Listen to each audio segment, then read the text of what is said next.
दोस्तों साथियों, कभी कभी इंसान अपनी पत्नी को किसी से बतियाते तक भी उसको शक हो जाता है। और इस तरह के लोग न खुद जी पाते हैं और अपनी पत्नी को भी इस जहां से मुक्ति दे देते हैं। ऐसी ही घटना आज हम लेकर के आए हैं। ये हमारे उन्नाव ज़िले के कंजी पर का किस्सा है। और बल्कि वो यहाँ उन्नाव का रहने वाला नहीं था। तो दोस्तों साथियों, आइए हम उस घटना की ओर चलते हैं। किला चौकी क्षेत्र के मोहल्ला तकीनगर, जिसको कंजी कहते हैं, में मोहसिन मुश्ताक के मकान में किराए पर रह रही मुस्कान 32 वर्षीय ने 1 साल पहले साथ में ही फैक्ट्री में काम करने वाले रायबरेली के ईसरीगंज खजूर निवासी जान अहमद से निकाह किया था। 1 साल पहले। 1 साल तक दोनों का आराम से ज़िंदगी गुजरती गई। और फिर क्या हुआ कि क्यों उसको ऐसा शक हुआ, तो आइए फिर हम उधर चलते हैं। 6 महीने पहले जान अहमद काम करने मुंबई चला गया। उसने सोचा मुंबई में ज़्यादा कमाएंगे, यहाँ फैक्ट्री में पैसा कम मिलता है। इधर उसकी पत्नी ने भी कुछ दिनों बाद फैक्ट्री में काम छोड़ दिया था। जान अहमद बुधवार को मुंबई से आया तो कुछ चौंकाने वाली जानकारी हुई।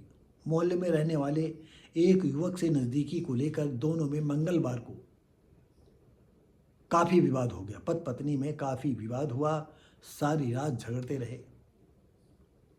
इसी दौरान उसने मुस्कान का गला दबाकर हत्या कर दी और शव को बेड के नीचे रखने के बाद कमरे में ताला बंद करके भाग गया। कमरा ताला बंद करके भागा नहीं, पहले उसने जब मार डाला तो सोचा कि हम लाश को ठिकाने लगा दें। इधर उधर तलाश करता रहा, लेकिन देखा कि लोग ही चहल पहल बनी हुई है। तो उसने क्या किया, ताला लगा करके फरार हो गया। बुधवार को दुर्गंध होने पर चर्चा आसपास शुरू हो गई कि भाई बदबू कहाँ से आ रही है। तो वो खुद पुलिस के पास पहुंचे, उसके कान तक भी पहुंची, क्योंकि वो शहर में ही इधर उधर चक्कर काट रहा था। जब पुलिस को अपना गुनाह कबूल कर लिया, कोतवाली पुलिस ने दोनों के परिजनों से संपर्क किया, लेकिन उनके घर वालों में से न लड़के वालों की तरफ कोई आया न लड़की वालों की तरफ कोई आया। इस पर मकान मालिक मोहसिन की तहरीर पर जान अहमद के खिलाफ हत्या की रिपोर्ट दर्ज कर शव का पोस्टमार्टम कराया और हत्यारोपी पति की मौजूदगी में शव को कब्रिस्तान में दफन कराया। कोतवाली प्रमोद कुमार विश्व ने बताया कि महिला की हत्या रोपी पति को गिरफ्तार कर जेल भेजा जा रहा। तो दोस्तों साथियों, अरे ससुरा तुम रायबरेली थे, यहाँ आए थे, फैक्ट्री में काम करते थे, उसी फैक्ट्री में ये भी काम करती थी, दोनों में जान पहचान हुई, मरने जीने के साथ खाई, निकाह कर लिया। अरे 6 महीने के लिए तुम बम्बई चले गए थे। अरे जब तुम्हें मालूम है कि उसके नाजायज ताल्लुकात किसी के थे तो उसको मार क्यों डाला। अरे उससे कहते भैया हो तलाक तलाक तलाक, चलो भाई 4 लोगों के बीच में तलाक ले लेती, मार क्यों डाला। वैसे ही इस तरह के मुसलमानों में बहुत कम देखने को मिलता है, लेकिन क्या बताया जाए, इंसान तो इंसान ही होता है।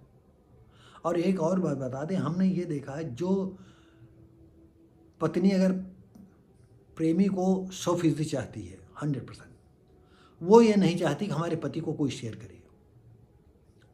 ऐसे ही अगर पति अपनी पत्नी को चाहता है, प्रेमी या प्रेमिका को चाहता है पूरी तन मन से, उसके बगैर रहने की कल्पना नहीं कर सकता है, तो वो भी ऐसा ही कर सकता है कि चलो तुम मेरी नहीं हुई तो किसी की नहीं होगी। लेकिन तमाम लोग सब कुछ जानते हुए भी साथियों बख्श देते हैं। और औरतें, आदमी अपनी आदतें नहीं छोड़ते हैं, वो मुंह मारा करते हैं और वो ज़िंदगी चलाते रहते हैं। तो दोस्तों साथियों, आप लोगों में से कभी किसी से कोई ऐसी स्थिति पैदा हो जाए तो सबसे पहले तो हम ये कहेंगे कि अपने नाजायज़ संबंधों के विषय में अपने जोड़े को मत बताएं। एक खासियत ये होती है कि जिनका किसी से नाजायज़ ताल्लुकात हो जाते हैं, लड़का हो या लड़की, तो बार बार किसी न किसी घुमा करके उस अमुक शख्स का, लड़की का, लड़के का नाम लेते रहते हैं। समझने वाले समझ जाते हैं बात क्या है कि हर मुकाम पर ही उसी का नाम ले लेती है या नाम ले लेता है। आप ऐसा ना करें।